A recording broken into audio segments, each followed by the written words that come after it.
Hello friends, welcome to HP Study Hub. I hope you all are doing well. Today is 23rd दिसंबर। तो चलिए देखते हैं 23 दिसंबर के current affair और static GK के टॉप 10 इंपॉर्टेंट क्वेश्चन जो आपके आने वाले किसी भी एग्जाम के लिए बहुत ही ज़्यादा इंपॉर्टेंट है।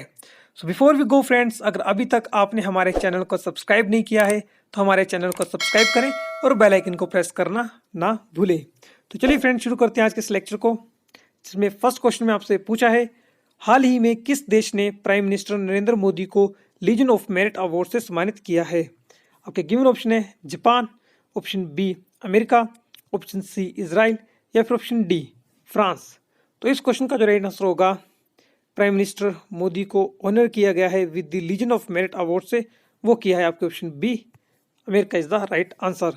तो अमेरिका के राष्ट्रपति डोनाल्ड ट्रंप ने हाल ही में प्राइम मिनिस्टर नरेंद्र मोदी को देश के सर्वोच्च मिलिट्री सम्मान यानी कि लीजन ऑफ मेरिट अवार्ड से सम्मानित किया है। और ये जो अवार्ड है प्राइम मिनिस्टर नरेंद्र मोदी को इसलिए दिया गया है क्योंकि इन्होंने भारत और अमेरिका के बीच जो रणनीतिक रिश्ते हैं उसको बढ़ाने में इंपॉर्टेंट रोल प्ले किया है। और इसके साथ ही ये अवार्ड दो अन्य लोगों को भी दिया गया है। उसमें है आपके जापान के पूर्व प्रधानमंत्री शिंजो आबे और ऑस्ट्रेलिया के प्रधानमंत्री स्कॉट मॉरिसन भी इस अवार्ड को सूची में शामिल है। तो इस बार ये जो अवार्ड है वो तीन लोगों को दिया गया है, प्राइम मिनिस्टर इंडिया के नरेंद्र मोदी, पूर्व प्रधानमंत्री जापान शिंजो आबे और प्रेजेंट में ऑस्ट्रेलिया के प्रधानमंत्री स्कॉट मॉरिसन को भी। तो चलिए फ्रेंड्स मैप के थ्रू लोकेशन जानते हैं अमेरिका की, जापान की, इजराइल की और फ्रांस की भी। तो ये रहा फ्रेंड्स हमारा प्यारा भारत। तो इंडिया से अगर हम ईस्टर्न की ओर चले तो यहाँ पे मिलेगी आपको लोकेशन जापान की, और जापान के साथ आपको देखें तो यहाँ पे पड़ता आपका सी ऑफ जापान, ठीक है, यहाँ पे मिलता है ईस्ट चाइना सी। और जापान की कैपिटल देखने को मिलेगी आपको फ्रेंड्स टोक्यो में। आप इसे याद रखिए, जापान की कैपिटल है टोक्यो में।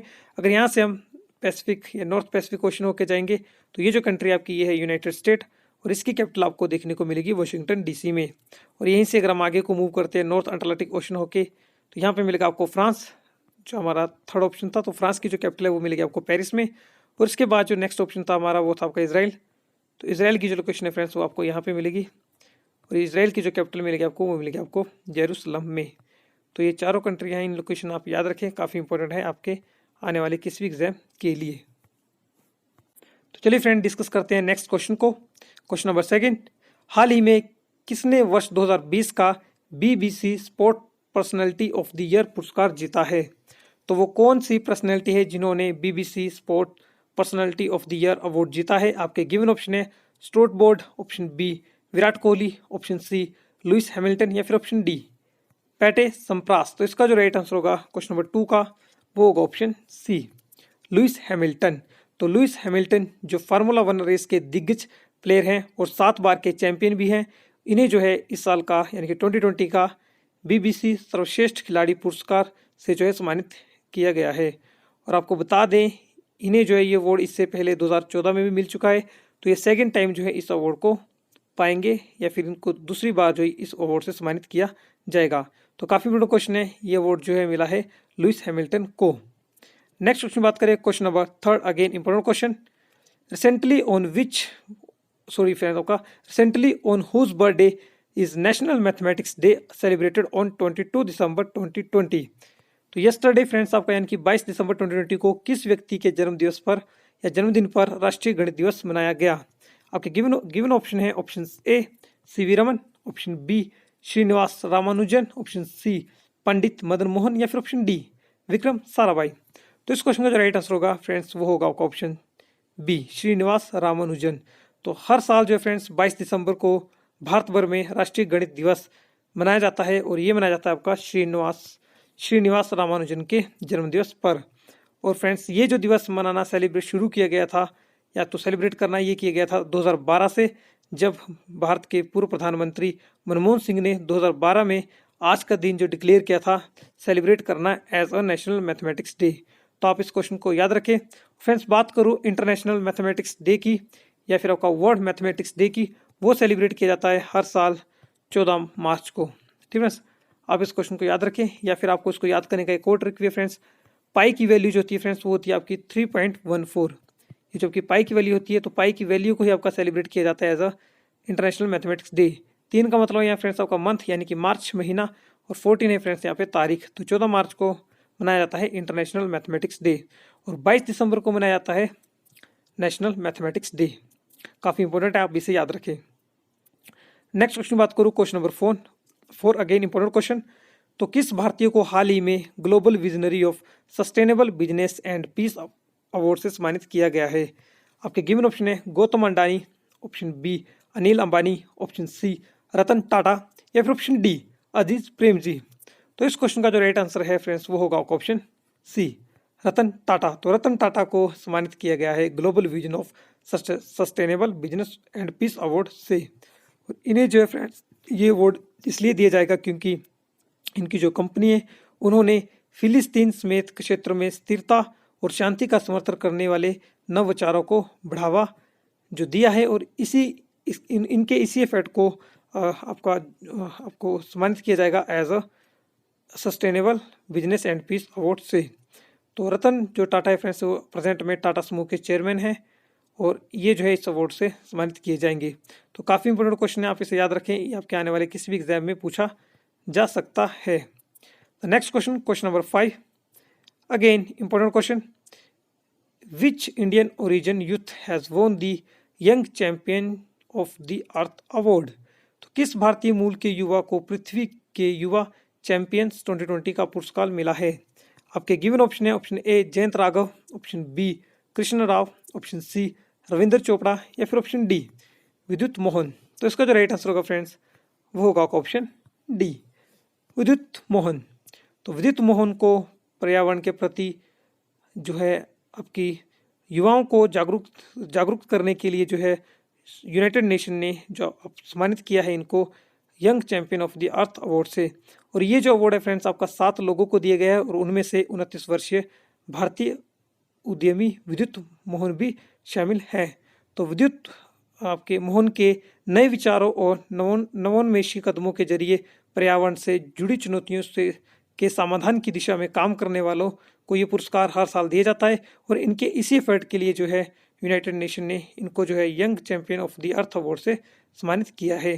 तो काफ़ी इंपॉर्टेंट क्वेश्चन आप इसे याद रखें, पर्यावरण से रिलेटेड, इन्वायरमेंट से रिलेटेड लोगों को अवेयर करने के लिए, ठीक फ्रेंड्स, उससे आपका लड़ने के लिए, उससे रिलेटेड जो भी आपकी प्रॉब्लम आती हैं उसको सोल्व करने के लिए जो है ये अवार्ड हर साल यूनाइटेड नेशन देता है, और इस बार जो है 7 लोगों को दिया गया, और इसमें 29 वर्षीय विद्युत मोहन भी शामिल हैं। तो काफ़ी इंपॉर्टेंट क्वेश्चन आप इसे याद रखें। Next question, question number 6 recently what position has India got in the human freedom index 2020? तो फ्रेंड्स हाल ही में भारत ने मानव स्वतंत्रता सूचकांक 2020 में कौन सा आपको इंडिया का रैंक है? आपके ऑप्शन 103, 109, 111, या फिर ऑप्शन डी 117। तो इसको जो राइट आंसर होगा वो होगा option C 111 is the right answer. तो हाल ही में जारी ह्यूमन फ्रीडम इंडेक्स 2020 में 162 देशों में भारत का रैंक 111 है। फ्रेंड्स आप इसको याद रखिए, अगर लास्ट ईयर की बात करें 2019 की, तो उसमें इंडिया का रैंक था 94। तो इस बार जो रैंक है इंडिया का काफ़ी गिरा है। अगर भारत के पड़ोसी देशों की बात करें तो चीन को यहाँ पे जो रैंक है वो है 29, तो वहीं बांग्लादेश का रैंक है इसमें 139। अगर बात करूँ इसमें फर्स्ट रैंक किसका आया है, तो इस सूची में आपका न्यूजीलैंड फर्स्ट पे है, स्विट्जरलैंड और हांगकांग ने इसके बाद जो है अपना जो है रैंक या पायदान हासिल किया है। तो फर्स्ट रैंक पे है न्यूजीलैंड, सेकंड पे है स्विट्जरलैंड, और थर्ड पे है हांगकांग। और इंडिया की जो रैंक थी वो लास्ट ईयर थी 94, और इस साल जो है 2020 में वो है 111।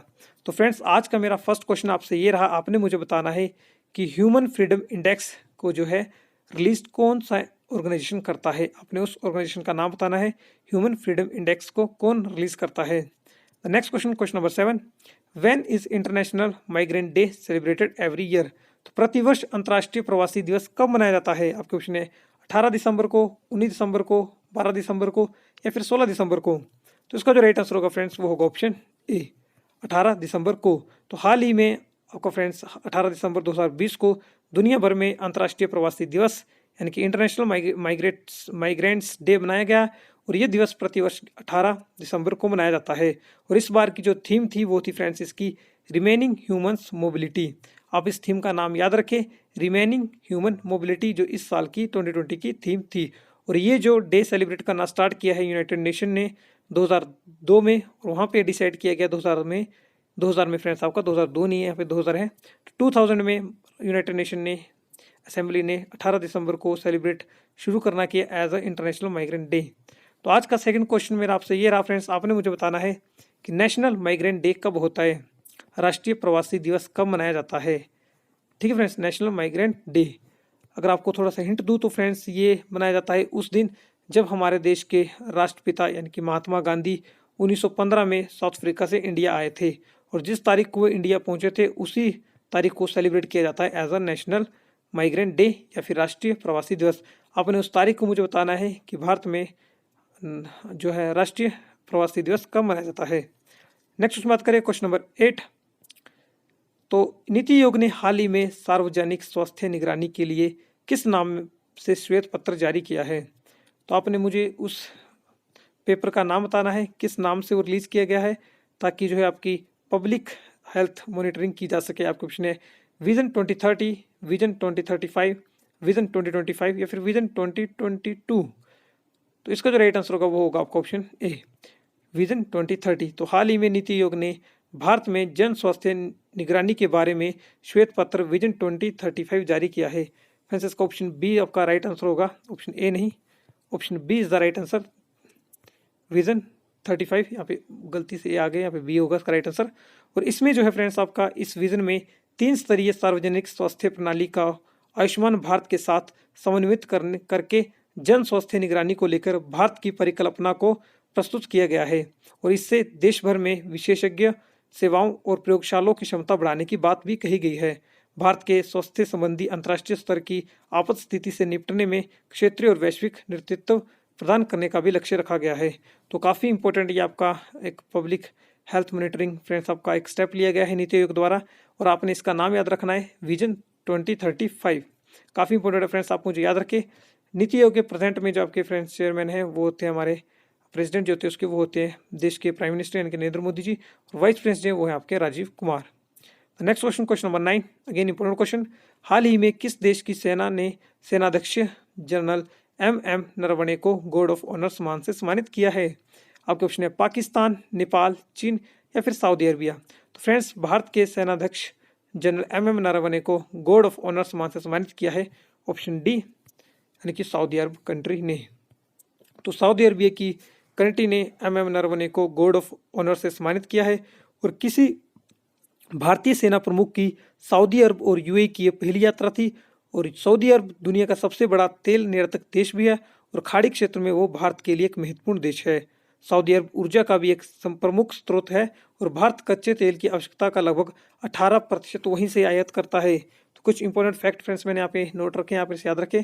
इंडिया जो लगभग 18% अपना जो इंपोर्ट करता है ऑयल, ये करता आपका सऊदी अरबिया से। तो हाल ही में वहाँ की कंट्री ने गार्ड ऑफ ऑनर से सम्मानित किया है सेनाध्यक्ष जनरल MM नरवणे को। चलिए फ्रेंड्स मैप के थ्रू जानते हैं लोकेशन सऊदी अरबिया की, चीन की, नेपाल की और पाकिस्तान की भी। तो ये रहा फ्रेंड्स हमारा प्यारा भारत, और इसके हम नॉर्दर्न की साइड को जाएं तो यहाँ पे मिलेगा आपको चाइना, और ये रहा आपका नेपाल। चाइना की कैपिटल मिलेगी आपको बीजिंग में, नेपाल की कैपिटल मिलेगी आपको काठमांडू में। ये रहा आपका पाकिस्तान, पाकिस्तान की कैपिटल देखने को मिलेगी आपको इस्लामाबाद में। तो चलिए चलते हैं अब हमारा जो इस क्वेश्चन का जो राइट आंसर था यानी कि सऊदी अरब। तो यहाँ से हम अगर वेस्टर्न की साइड चलें तो यहाँ पे दिखेगा आपको सऊदी अरब, और इसकी जो कैपिटल है फ्रेंड्स वो है आपकी रियाद में। आप इसका नाम याद रखें, रियाद जो है कैपिटल है सऊदी अरबिया की। और बात करें सऊदी अरबिया बाउंड्री जो शेयर करता है फ्रेंड्स वो करता है आपका जॉर्डन के साथ, इराक के साथ, और आपका यहाँ पर देखेंगे आप कतर, बहरीन और कुवैत भी है फ्रेंड्स यहाँ पे, उसके साथ भी आपकी बाउंड्री शेयर करता है। और यहाँ पे करता है यूनाइटेड अरब अमीरात के साथ, ओमान और यमन के साथ। अमन की कैपिटल मिलेगी आपको साना में, सॉरी आपका यमन की अमन की मिलेगी आपको मस्कट में, सऊदी अरब मिलेगी दुबई में, कतर की मिलेगी दोहा में, बहरीन की आपकी कैपिटल देखने को मिलेगी जेमन में, और कुवैत की मिलेगी कुवैत सिटी में। तो फ्रेंड्स आप इस लोकेशन को याद रखें सऊदी अरब की, कि इंडिया से आपका किस साइड को पड़ता है और कहाँ लोकेट करता है। तो चलिए फ्रेंड डिस्कस करते हैं नेक्स्ट क्वेश्चन, क्वेश्चन नंबर 10 और आज के last question. Which was the first registered trade union of India. तो भारत का पहला पंजीकृत ट्रेड यूनियन कौन सा था। आपके ऑप्शन है हिंदू मजदूर सभा, option B Bharatiya Mazdoor Sangh, option C Madras Labour Union या फिर option D United Trade Union Congress. तो इसका जो राइट आंसर होगा फ्रेंड्स वो होगा option C Madras Labour Union. और जो मद्रास लेबर यूनियन थी फ्रेंड्स, ये देश की पहली पंजीकृत मजदूर संघ था और इसकी जो स्थापना की गई थी वो की गई थी 1918 में बाय वीपी बाड़िया द्वारा। और वीपी बाड़िया के साथ मिलके बी कल्याण सुंदरम ने भी मिलके जो थी इस मिल की स्थापना की थी। तो आप इन दोनों का नाम याद रखें और याद रखें ये साल भी 1918 को। तो फ्रेंड्स आज के इस लेक्चर में हमने डिस्कस किए 23 दिसंबर के टॉप 10 इंपॉर्टेंट क्वेश्चन, ठीक है फ्रेंड्स, जो आपके लिए काफ़ी इंपॉर्टेंट है। जो मैंने आपसे क्वेश्चन पूछे हैं फ्रेंड्स, उनका आंसर आप कमेंट बॉक्स में जरूर बताएं। अगर आपको इस लेक्चर की पीडीएफ चाहिए होगी तो आप हमारे Telegram channel HP study hub को ज्वाइन करें, वहाँ पर आपको हमारे सभी लेक्चर की पीडीएफ मिल जाएगी। और इसके साथ ही फ्रेंड्स अपना ख्याल रखें, सेफ रहें, मिलते हैं नेक्स्ट लेक्चर में। धन्यवाद।